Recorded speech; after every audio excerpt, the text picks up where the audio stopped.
Jessica here, and in today's video I will be making some mini books.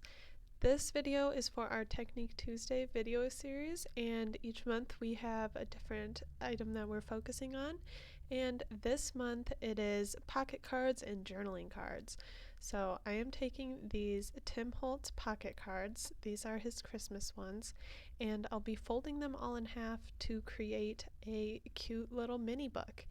And this pocket card set came with 3 different sizes, so I will be creating 3 little mini books.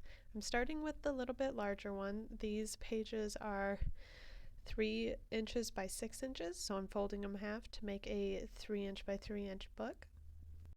And this is a book that I am going to sew together.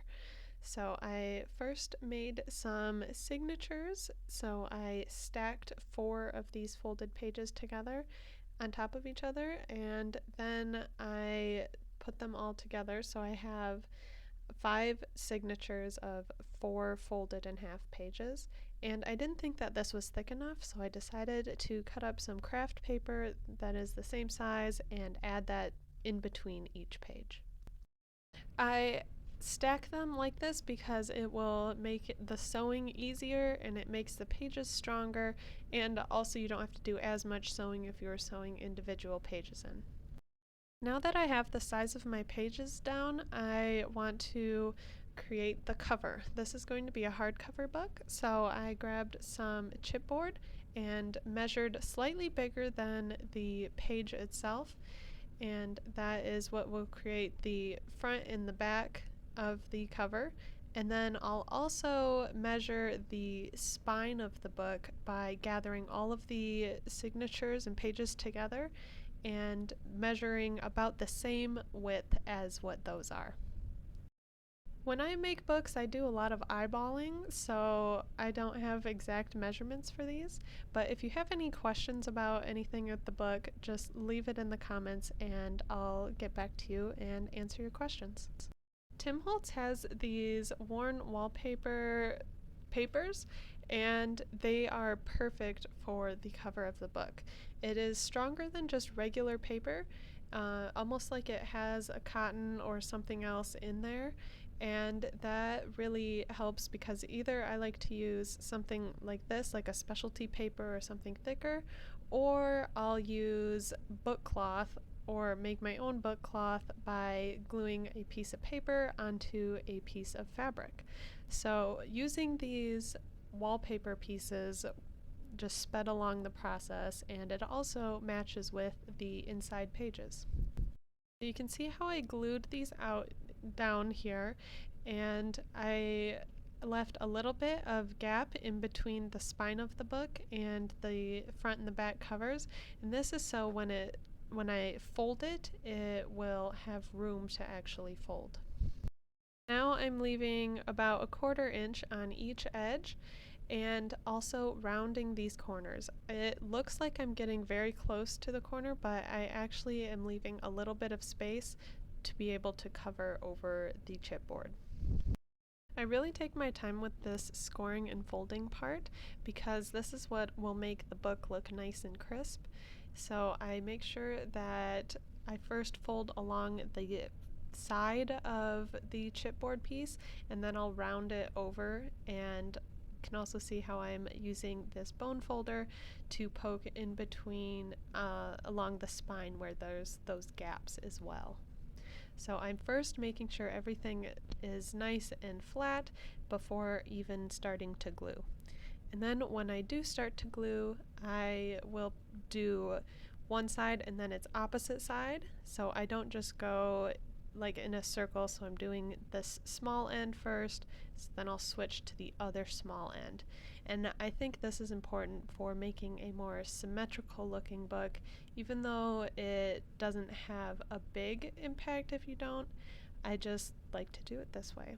And then also I am tucking in that little bit of extra corner. On the next side I'll zoom in a little bit for you so you can see that better, but that will also help just cover that corner and help it look really nice and neat. I'm also paying attention to make sure I get some of this folded over edge into the creases on the spine, and it's really not too difficult to get this to stick flat. You can use your favorite wet glue.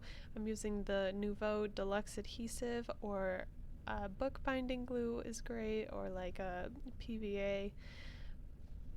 And here is that close-up, so you can see I'm just tucking it in a little bit and making sure that there's some glue over there so it stays. I like to run the bone folder over the freshly glued surface a few times until it is really glued down and the glue is started to dry. That's because I don't want this moving at all. I want it to stay right where I have laid it down. And that's it for the cover of the book. I always like to decorate my front side of my cover, that way you know what the front of the book is, and you'll be able to see how I decorated them all at the end of the video. Now it is time to start the sewing. So before I start any sewing, I like to pre-punch my holes. I'm using this bookbinder guide to help me punch the holes, so that each time it can be lined up the same, and it just makes the hole punching a lot easier.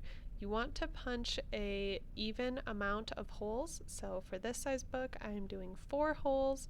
You could also probably get away with 2 holes, but I thought 4 would make it a little bit more sturdy. And I just evenly spaced those 4 holes. Next, it is time to start sewing. I'm sewing from the outside coming in, and I'm using some waxed thread. So you want it waxed so it slides a little bit easier, and also I think it gives it a little bit more strength. Here I am giving it a double knot on the outside, and I'm doing this on the outside because that's where my tail of this string is, and also you won't be able to see it at all once I get this in the book. And I will just be weaving it in and out of these individual signatures, and then starting to stack them on top of each other and weaving in and out, adding one at a time. So I got my first book all sewed up, and now I'm going to start adding on the second. So I put it next to it, and I go in the hole that I'm next to and then back out, and when I go out I want to connect it more to the previous page, so I weave through that thread before going back in and weaving back in and out again.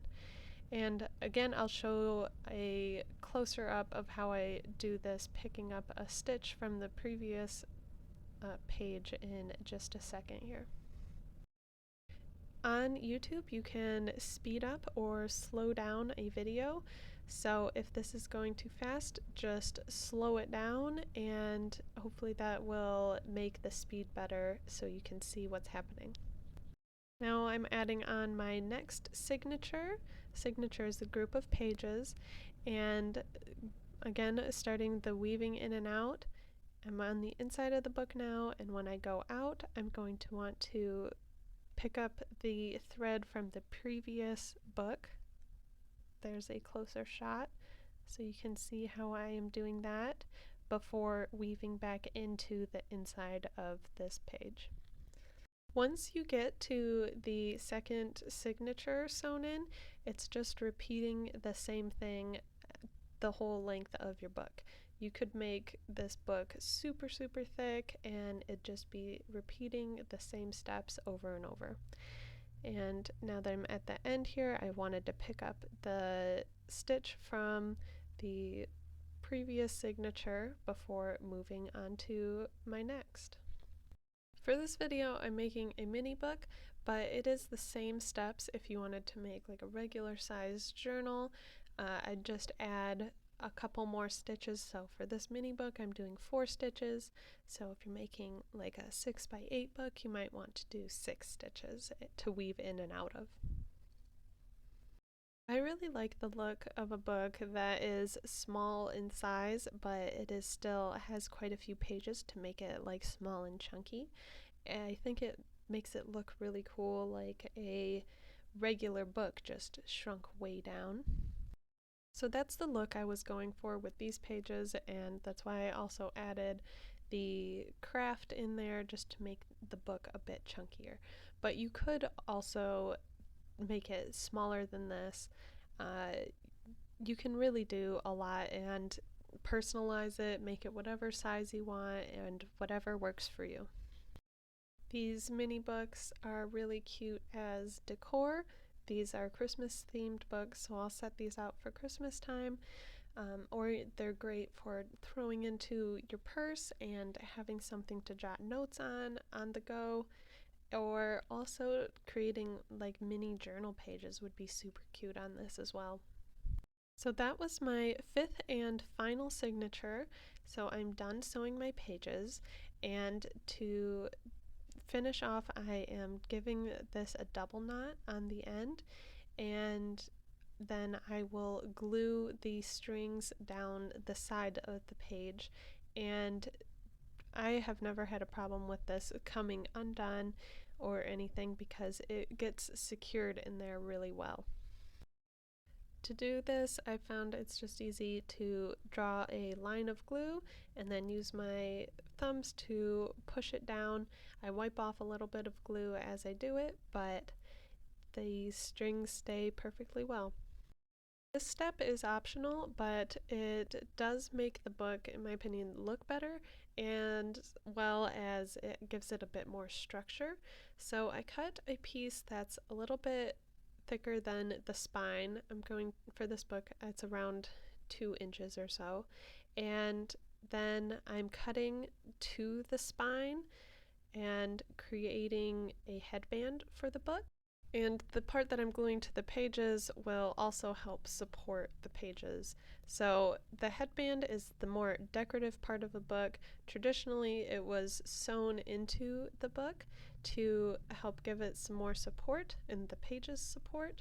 But in this small of a book, I don't need the support of a headband, so this headband is just for looks. But so you could just skip this part. But the rectangle that I'm gluing over the pages is more important structurally, so you could just glue that rectangle on and don't do this rolling and gluing and creating the little headband. So I'm creating the headband by rolling and gluing as small as I can, and then until I get to the main rectangle. And for this part, again, I am using the wallpaper from Tim Holtz, and again, for the same reason, it's a little bit more than just regular paper, and so it will take the bending and the folding of this book over time. So once I have these headbands all rolled up, I will adhere this to my pages. I will also first be gluing my pages down, and I am putting the design facing towards the pages so that just in case any of the glue wears out or it isn't glued completely, when you open up the book you wouldn't see any white, you would just see the pattern to make it less noticeable.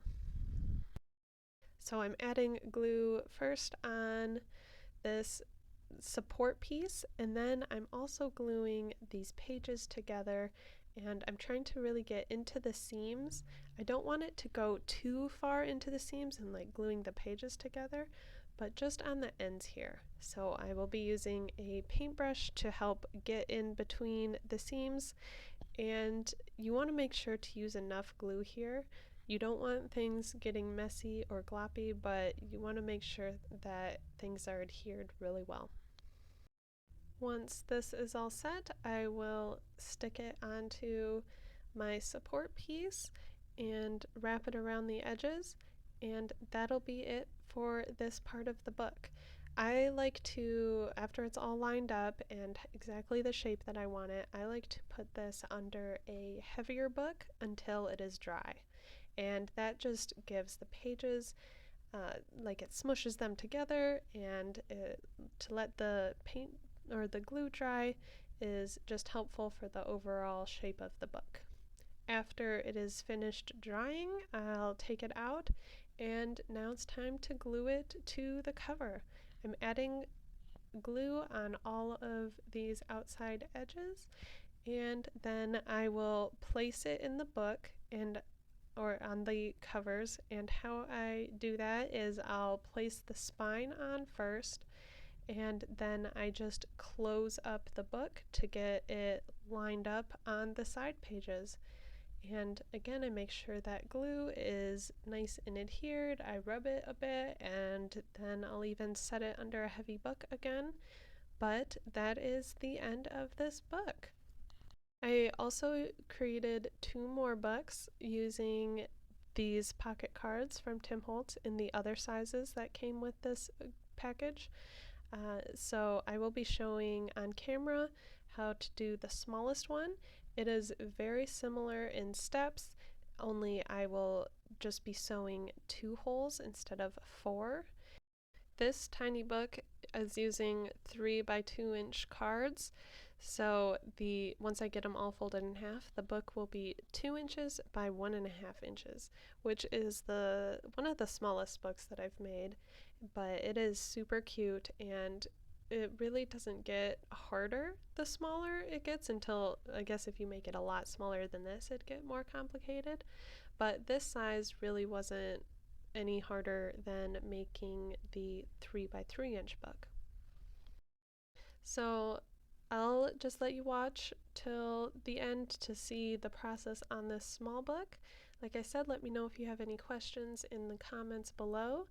And also make sure to see at the end how I decorated each book.